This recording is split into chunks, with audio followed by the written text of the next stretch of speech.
L'édition d'aujourd'hui du West News est plus légère que les précédentes. Peut-être l'engourdissement général nous gagne-t-il aussi. En tout cas, il n'y aura pas cette fois-ci de gros sujets vidéo. En fait, le nouveau sujet de la vidéo porte un nom bien de chez nous, Albert Ménez-Gouen, qui vient d'abandonner provisoirement la salle de contrôle pour se lancer dans la communication audiovisuelle. Bienvenue donc à Albert et en route pour les news, avec au menu des travaux au BTIV, nos incontournables stagiaires de chez Thomson, les chiffres, les incidents et d'autres choses encore. A tout de suite.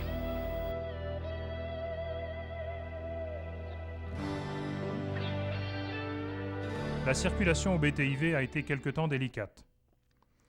Les travaux en cours doivent permettre de scinder cette salle en deux parties. À l'est, le BTIV se réinstallera, mais aura perdu une bonne partie de son espace initial. À l'ouest, quoi de nouveau ? La FMP aura, début décembre, opéré son transfert des locaux plus étriqués que nous connaissons actuellement. Une raison essentielle de ce déplacement est la plus grande facilité d'alimenter les différents matériels par des câbles courant sous le plancher et donc de rendre l'ensemble plus fonctionnel pour l'installateur et l'utilisateur.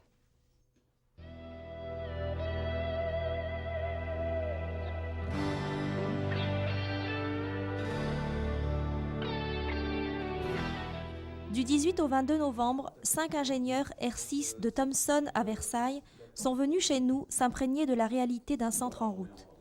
Leur rôle est d'étudier et d'accompagner différents projets propres à l'installation des systèmes à mettre en œuvre dans les différents pays où Thomson a démarché. Il leur était nécessaire de bien comprendre les relations entre le contrôleur et les calculateurs, c'est-à-dire de bien voir, entre autres choses, comment s'adaptent les STR et STPV aux demandes de la salle de contrôle. Une manière de répondre à leurs questions a été, bien entendu, de leur faire goûter au simulateur. Maintenez le niveau, bâtiment le niveau 330. Sur maintien le niveau 330.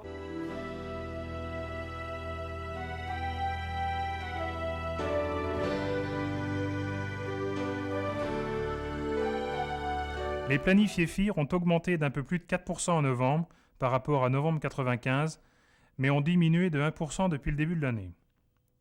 Les survols UIR progressent de 2,5% en novembre et de 0,1% depuis janvier 1996. Les évolutifs ont toujours la pêche avec presque 33% de plus le mois dernier et 14% depuis le début de l'année. Les NAT suivent la courbe du thermomètre en novembre avec moins 6%, mais conservent un plus 4% depuis janvier 1996. Enfin, le trafic total du centre progresse de près de 7% en novembre et de 2,5% depuis le début de l'année. Nous continuons avec des petites choses pas très drôles, mais nous n'y pouvons rien. Mais je vous promets quelques images plus réjouissantes d'ici la fin du journal. Tout de suite donc, la sécurité.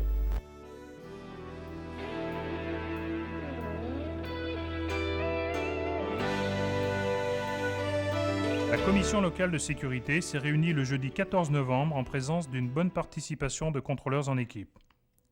Par ailleurs, cette commission accueillait M. Sarmejean, président de la CNSCA. François Collec, dans son mot d'introduction, a également présenté les deux nouveaux ICNA chargés de la qualité de service, Bertrand Fercot et André Cam, ainsi que le futur chef du DCC de Tours, Jean-Louis Delompre, actuellement chef d'équipe à Reims.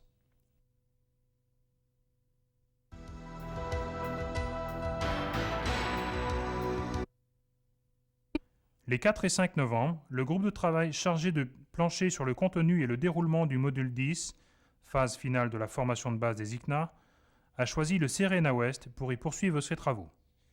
U plus OQ. Début novembre, le radar de Brest a été arrêté pour maintenance. Ce sera sans doute une des dernières interventions opérées sur cette antenne vieillissante. Son remplacement par un radar monopulse est toujours au programme, ne manque plus que la date et le lieu d'implantation. À part ça, c'est très impressionnant de se retrouver dans le radome au coucher du soleil. 2h20 UTC. Cette fois, ça touche à sa fin, mais comme promis, je vous invite à décoller de Pointe-à-Pitre en Guadeloupe pour une excursion rapide vers les plus belles îles des Caraïbes, grâce à l'aéroclub de l'aviation civile. Prochain West News, lundi 6 janvier 1997. Au revoir et à bientôt. Les situations suivantes datent de septembre, mais n'ont pas été étudiées par la dernière commission. Merci aux contrôleurs concernés de se faire connaître auprès de l'entité qualité de service en communiquant tout élément de nature à faciliter l'analyse de ces situations. Lundi 2 septembre à 9h30 UTC, au secteur NS plus NU, LOSC 65, un C-135 de Pise vers Lincoln, stable au niveau de vol 310, et l'Eurostar 8121, un Boeing 737 de Faro vers Roissy, stable au niveau de vol 310. Dimanche 8 septembre à 6h55 UTC, au secteur KX, le Delta 32, un Boeing 767 d'Atlanta vers Munich, stable au niveau de vol 370, et le Britannia 049 Alpha, un Boeing 757 d'East Midland vers Palma, stable au niveau de vol 370.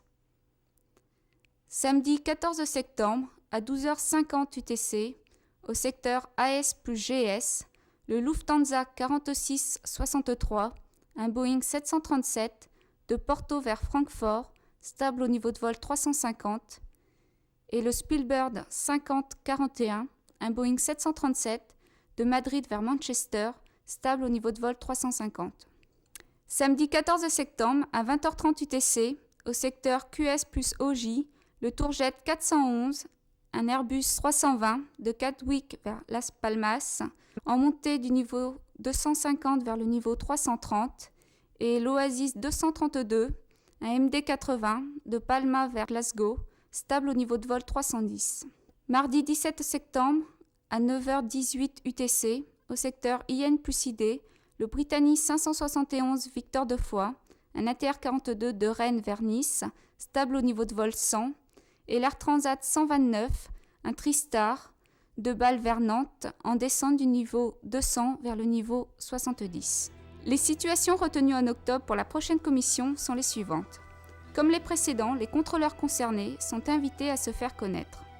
Vendredi 18 octobre, à 18h30 UTC, au secteur NS plus NU, le Fox Golf Delta Juliette Sierra, un Beech 200, de La Rochelle vers Toussus, en montée du niveau 190 vers le niveau 240, et le French Navy 5150, un Zingu, de Nice vers Lorient, stable au niveau de vol 200. Samedi 19 octobre à 11h50 UTC, au secteur JS plus GU, le Lifeline 01, un HS 125, de Faro vers Hearne, en descente du niveau 350 vers le niveau 200, et l'Air France 044, un Boeing 767, de Roissy vers Toronto, stable au niveau de vol 330. Lundi 21 octobre à 6h30 UTC, au secteur JU plus OQ, le Delta 122, un Boeing 767 de Cincinnati vers Zurich, stable au niveau de vol 370, et le Jetset 1370, un Boeing 757 de Gatwick vers Arrecife, stable au niveau de vol 370. Mercredi 23 octobre à 4h40 UTC, au secteur IN plus ID, le Britannique 501 Charlie Kilo, un ATR-42 de Rennes vers Satolas, en montée du niveau 50 vers le niveau 170, et le régional 091 Lima Echo, un Saab 340 de Rennes vers Clermont-Ferrand, en montée du niveau 50 vers le niveau 170. Jeudi 24 octobre à 12h20 UTC, au secteur QU plus OJ, le Britannia 508 Bravo, un Boeing 757 de Palma vers Cardiff, stable au niveau de vol 350, et l'Air France 006, un Boeing 747 de Roissy vers Kennedy, stable au niveau de vol 350. Jeudi 24 octobre à 17h10 UTC, au secteur JS plus NA, le Fox Golf Romeo Echo X-Ray, un Falcon 900, Teterboro vers Bordeaux, en descente du niveau 410 vers le niveau 200, et le Debonair 800, un BAC 146 de Madrid vers Londres, stable au niveau de vol 280. Lundi 28 octobre à 9h20 UTC, au secteur IN plus ID, le French Army 8420, un Puma de La Rochelle vers Lorient, stable au niveau de vol 60, et le French Army 8415, un Puma de La Rochelle vers Lorient, stable au niveau de vol 60.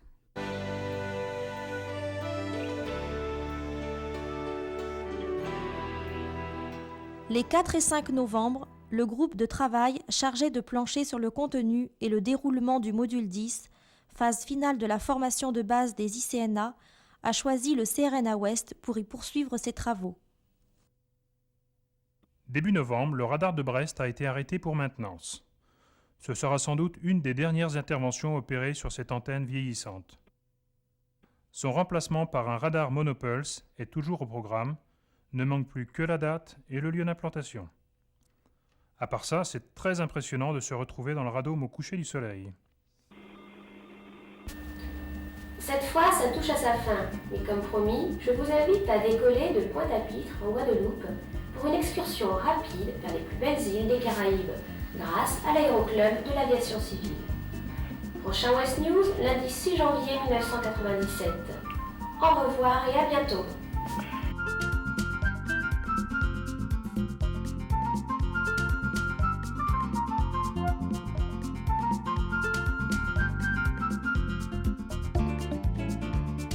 Si l'envie vous prend de vous envoyer en l'air sous le soleil des tropiques, sachez que vous pouvez très facilement la satisfaire. Le personnel de l'aviation civile de Pointe-à-Pitre, en Guadeloupe, a en effet créé son propre aéroclub et dispose de 2 avions monomoteurs, un Piper Cherokee et un Super Rally de 235 chevaux. Il est tout à fait possible aux pilotes du CRNA d'effectuer tout ou partie des heures de vol allouées par l'administration sur un de ces appareils et comme vous le voyez dans des régions très agréables et variées. Les conditions météo sont généralement excellentes. Si cette perspective vous intéresse, n'hésitez pas à prendre contact avec Denis Kochenek. Bon vol! Bon vol!